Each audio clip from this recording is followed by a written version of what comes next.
So let's look at income tax. So here's a £90,000 property, 67,500 mortgage, and it makes £219 a month. Okay, in real simple terms, this isn't how it is, but if you're a 40% taxpayer, you pay 40% tax. If you're a 20% taxpayer, you pay 20% tax, and if you don't pay tax, well, you won't pay tax. It isn't like that, especially with clause 24. Just for simplicity and to show you the principle though, just let's take this as is. Okay, now let's assume how many people, if I asked you,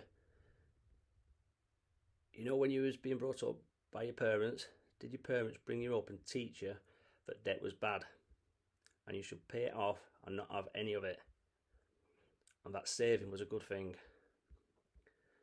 Well, if you're anything like me, that was how I was brought up. And here's the thing, first of all, you need to thank your parents, because you wouldn't be in a position to potentially invest or have any interest if you hadn't brought you up like that. So in an average room of society, about 60% of hands go up. So your parents have done you a great thing. However, here's the challenge. Your parents probably, if you put your hand up, are what I'm going to call savers, not investors. Now, a saver believes debt is bad, and an investor understands there's good debt and there's bad debt. So let me give you a definition to hammer this home.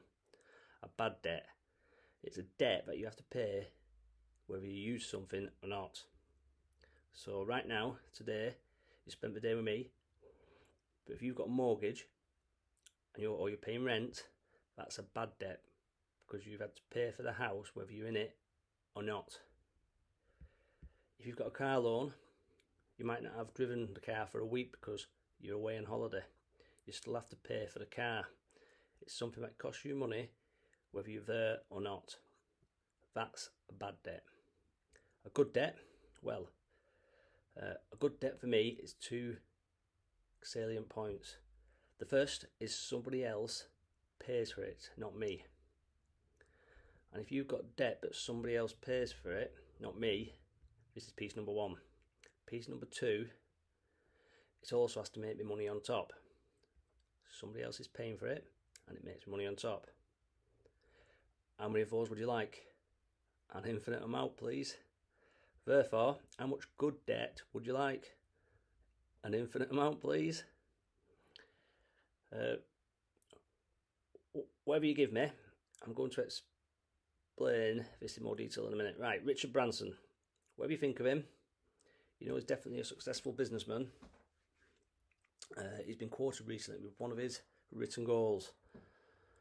That is, I want to be the first person to die with a personal debt of £1 billion or more. Personal written goal, because he knows if he's got £1 billion of good debt, what will he be making? Just a crazy amount of money. Now, I'm not saying get to £1 billion, you don't need to.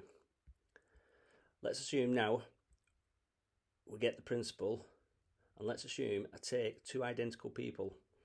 I've taught them this stuff. One says, I get what you're teaching me, but I just can't help it. I was brought up by my family to pay debts down. I just have to pay the debt off, even though you're telling me not to. I've got to pay it off, so let's have a look and see what happens. So for the next 10-15 years, John, let's say, works really hard. Let's assume they've got identical jobs, they've got identical semi-detached properties, but they live next door to each other, identical incomes, and for the next 15 years everything is identical. The only difference is John takes his 67,500 of his hard-earned income and he uses it over the next 15 years to pay the mortgage to zero. Whereas, let's say Colin, his next door neighbour, was on my mentorship programme and says, I know better than that, I'm not going to pay it down. Okay, so what's the reward that John gets for his 15 years of paying it down?